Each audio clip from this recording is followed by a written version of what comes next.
Hey guys welcome back to my new vlog. તો આજે હું તમને દેખાડવાનું છું કે મારે કેવા વાવાઝોડું હતું. પાર્ટ 1માં તો મેં તમને દેખાડી દીધું હતું કે વીજળી થતી હતી અને એની પછી કેટલીક કેરી ખરી હતી. હાલો હું તમને દેખાડું છું. જૂનો વિડીયો છે પણ તમને ચાલો હવે દેખાડું છું. ચલો વિડીયો શરૂ કરીએ. 2 hours later.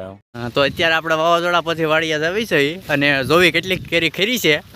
હા, જોવામાં તો ઢગલા ક્યાં હોય એવું લાગે છે. હવે પછી આપણે વાડીમાં જાવી પછી ખબર પડે કે કઈ રીતની પોઝિશન છે. હા, અહીંથી ને જોવામાં લાગે છે કે ઢગલા થઈ ગયા છે. એ હવે જોવી છે આપણે કે કવડો ઢગલો થાય છે.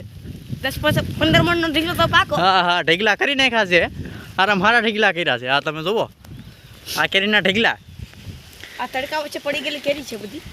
આ ઢગલા અમારે આ પવન બહુ જ આવ્યો. આ ઢગલા આવા ઢગલા કરી નાખ્યા છે કેરીના. અમારે મિની વાવ. ઓહો, આ આંબાને ચારે ફરતે ઢગલા કર્યા છે.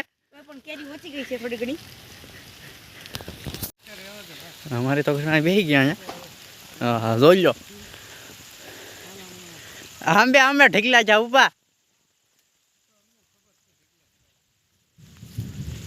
નાથી જો આમ કઈ લાગતું નતું કેવા ઢગલા છે પણ આંબે ઢગલા કર્યા. મણ 1.5 મણ 2 મણ 2.5 મણ 3 મણ એ રીતના ઢગલા થાવ. ઢગલા પાથરા કરી નાખાવ.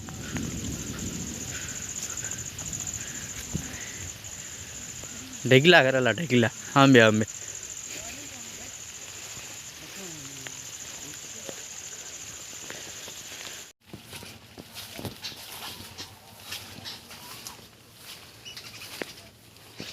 पथारिश करना ही जहाँ जहाँ आती ना तो पथारिश करने के था.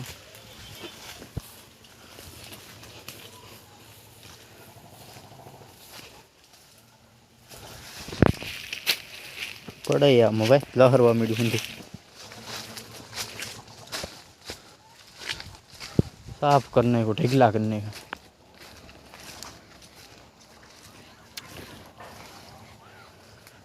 ढीला करने का ढीला.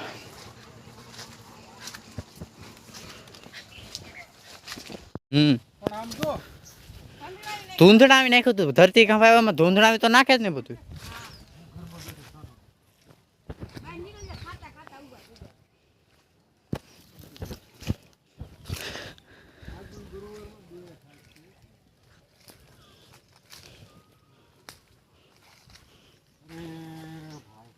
ઢગલા કરી નાખો કેરી ન તો.